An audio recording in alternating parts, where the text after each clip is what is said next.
Alrighty, so just before we get into the video today, I'd like to acknowledge the fact that, I don't even acknowledge, it is such a gorgeous day outside here. It was just pouring rain yesterday. It's actually getting a little chilly for this time of year in Vancouver, but we got nice little blanket of snow over the mountains. Nothing too crazy, but it is still absolutely gorgeous here. And I gotta use this extremely long lav mic because I'm just really cheap and I don't got one of those nice Rode Square mics. So we got this really long cord, but we'll make it do. Plus it's a little bit windy along here along Spanish Banks, but we'll make do with what we got. So let's get into this. The reason why I'm here, or at least specifically why I'm filming here right now, is because this is definitely one of my favorite places around in Vancouver. Spanish Banks, Jericho. I spend countless hours running here, and I truly never get sick of it. But I will admit, most of this video will just be rambling. So that clip you saw, that was from just over a week ago in Toronto during the Toronto Waterfront Marathon. That was my first time ever running a sub 3 hour marathon. You know, it's been over 2 years in the making. I've done 2 attempts. I did London in October 2021. I went 3 hours and 14 minutes. It was still a personal best over 3:19. But my hamstrings were cramping up really bad.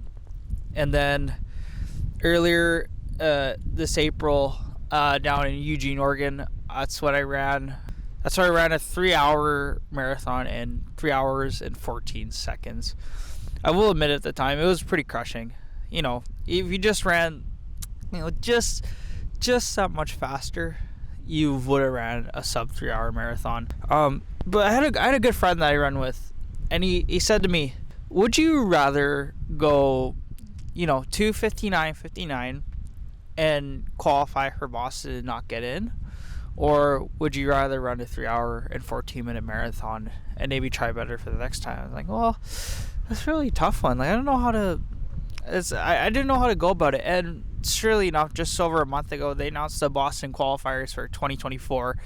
And it was a 5-minute and 30-second buffer on top of your marathon standard time. Now, for me personally, male 18 to 34, that's a sub 3 hour marathon.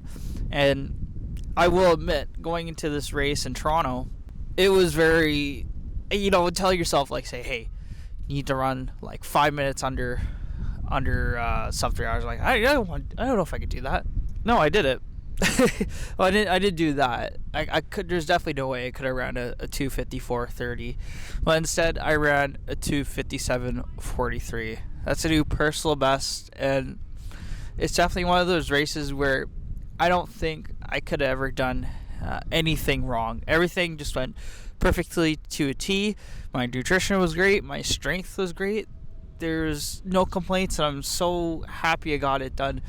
I feel like that's one half of the battle trying to get to Boston is, yeah, you got your sub 3, and you know what? You should be happy you got your sub 3 marathon. It's truly a really hard feat of trying to say, hey man, this guy just ran a sub 3 hour marathon. Maybe I'll come for next time. We'll see. You know what? The thing with the Boston qualifying times, that's very disambiguous in terms of timing. Besides the rambling, and I ran a sub 3 hour marathon. What the hell does this have to do with Casey Neistat? Well, let's start back to just over 10 years ago. So just over 10 years ago, I was a senior in high school, and I stumbled across his video Bike Lanes on Reddit. This was like around Christmas time, maybe like 2012 or something like that.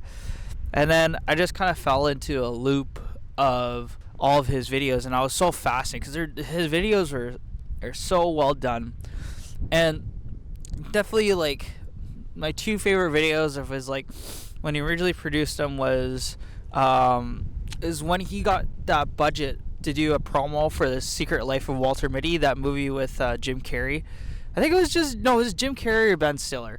But regardless, he got the budget. I said he just kind of took the budget and ran with it to the Philippines because they just had a major typhoon near Tacloban. He pretty much took all the money bought rations, supplies, and everything, and is handing them out to people. And it was a truly like inspiring story to see that. And there's also his other story too, was he bought a last minute ticket on a whim to go visit his now wife in Cape Town, South Africa. And even ever since then, that's how I fell in love with Cape Town.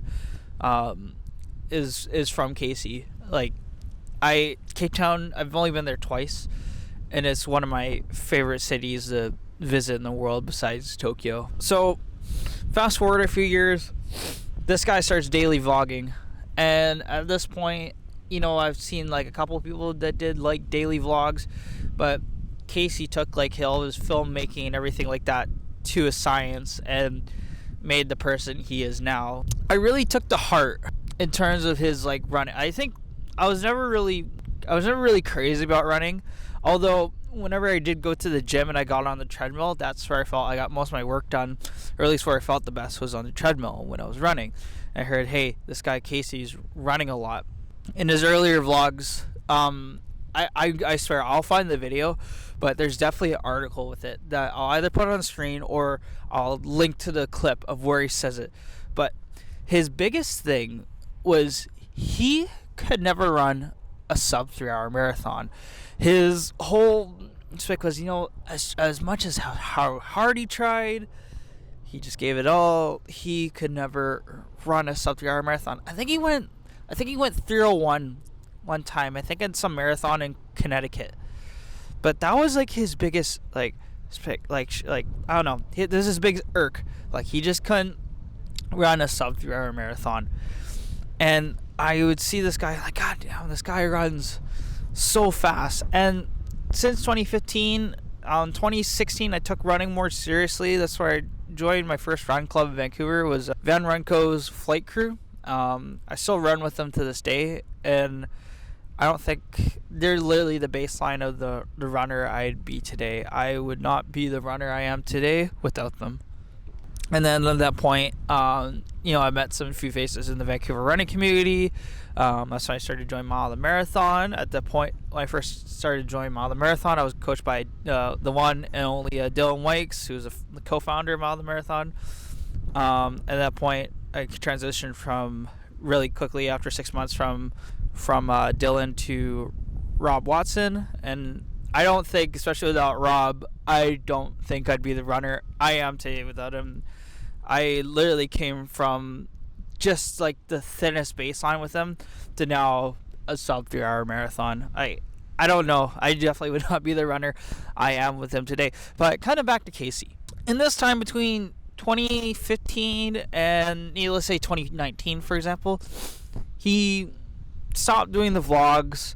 And at this point, I've been on Strava at this point for quite some time, just for keep tracking my runs and whatnot. And I found Casey on Strava, and I think at this point he was either just about to leave New York for the first time, or when he first got to Los Angeles. And I'd see this guy, he'd be running like all the time. This guy would run like 6-7 days a week, and this guy would go like crazy hard like all the time. Like, I wouldn't even say there's like any like true like running structure.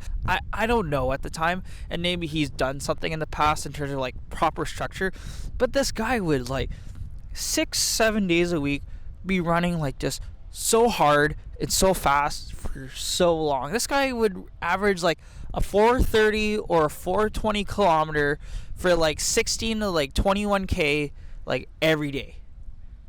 I'm like, there's no, granted, like, I don't know the whole picture to him. I don't know Casey, obviously not, but there's no real training structure in that. It's just like when you have a really nice fast car. If you just keep on giving it all gas with like no brakes, your car's gonna break down. You're gonna run out of gas. You're gonna run out of steam. Things are gonna fall apart and just break down. So with that time came around, it seemed like he got pretty knackered up pretty good. And also, I won't lie, that will definitely come from age. I think he's around 40. I think he's around 40 right now. You know, it's really it's really interesting to see, one of my biggest role models in life when it comes to filming and how I go about my life, and especially being a runner, actually learning on how this guy trained. And it was just like, God, this is just so wrong.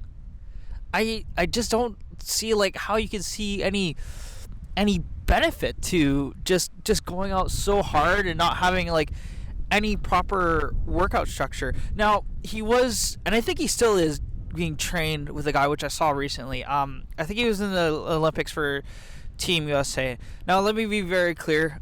With Mile, I'm not trying to rub it in anyone's face. With Mile the Marathon, I work with, or at least run alongside with Rob Watson, who's run for Team Canada in the World Championships.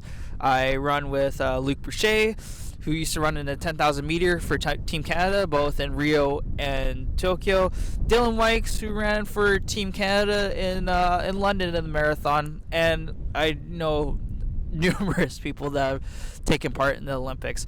But I think now he has like a proper training structure. I think he's just really knackered up.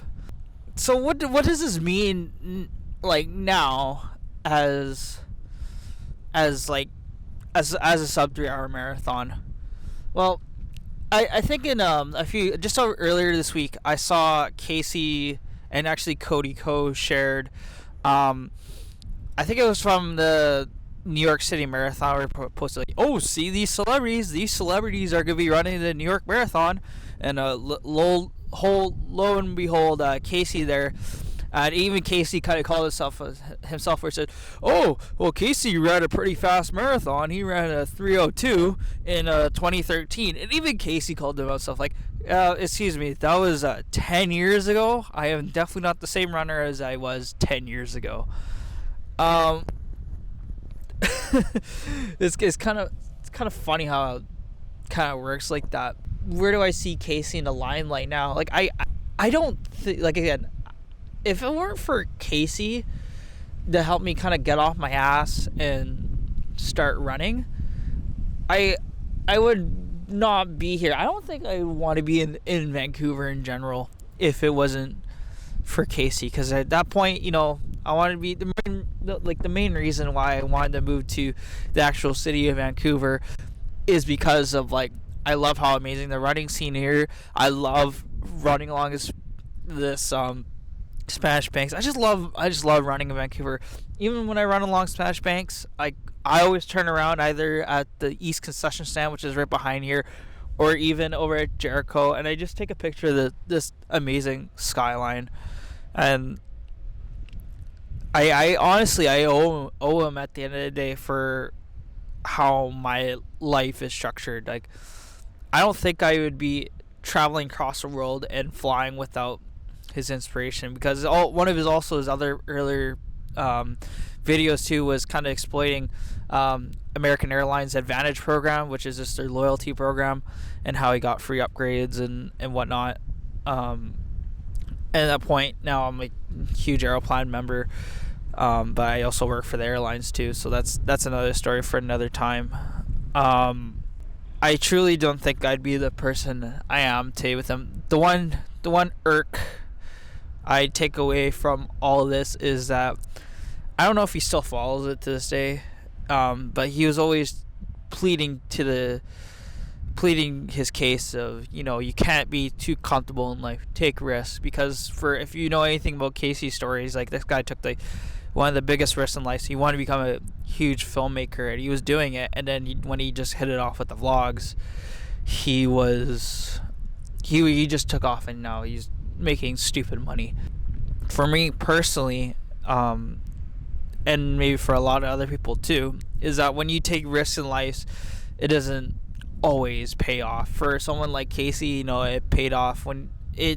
For me, like, taking risks and being too comfortable, that just led to a lot of anxiety in life, and that's still something I'm still kind of trying to combat today and try to cope with. I guess you can say that. Like, everyone has their own problems with anxiety, but being comfortable, I don't know, I try to toe the line of being too comfortable and taking risks. You gotta know when to pick your battles there.